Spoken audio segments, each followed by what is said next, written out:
oh man, I didn't want to do this. Listen, I'm not moved by emotions that right now. I'm moved by the Lord speaking to my heart, because I know the man of God has a word. But I had a dream while we was at the ramp. And at the dream, the night before I had the ramp, there was a man that spoke about the spirit of Jezebel. And he spoke about breaking the spirit of Jezebel over a generation, and how the spirit of Jezebel comes, and he gets in, and it's a spirit of depression, it's a spirit of suicide, a spirit of sexual perversion.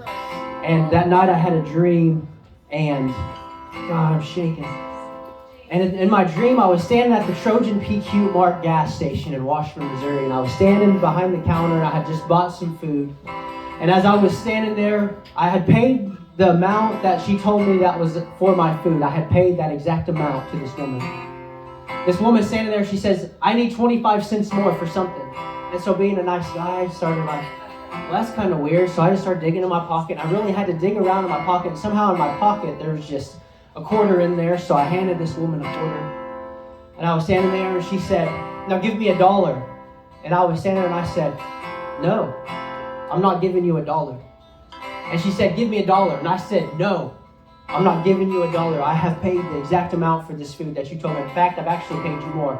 I'm not giving you nothing else. And everybody in the gas station started looking at like, oh, Pastor Josh, you're a jerk. That's what they were. Everybody in the gas. I was surrounded by people in my dream. And in my dream, they was looking at me like, Pastor Josh, why are you being like this?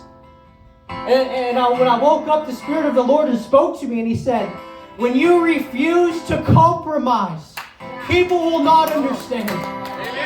When you refuse to give in to those temptations, when you refuse to watch the junk, when you refuse to do what everybody else is doing, the world is not going to understand. I just feel like it's time. I was standing over there, I really feel like the Lord wanted me to do this. I feel like as a body, we need to say, give me back what's mine. Give me back what's mine. I'm not going to compromise anymore. Give me back my joy. Give me back my health. Give me back my peace. Give me back my family. Give me back my joy. Give me back my peace. Give me back my family. Because I will not compromise another minute. I'm going to turn it off the TV. I'm going to get it off my phone. I'm not compromising anymore. This thing in my heart called a relationship with God is far too valuable to hand over to the enemy. My family is far too valuable to let this stuff play on TV and hand them over to the enemy. Listen, it is compromise if you do something with your kids on Wednesday night instead of come to the house of God, because you're telling your kids and your family that out there is more important than this in here. That is compromise. You are standing behind a counter, forfeiting value, forfeiting money. Come on, I feel that so convicting and challenging. You are compromising.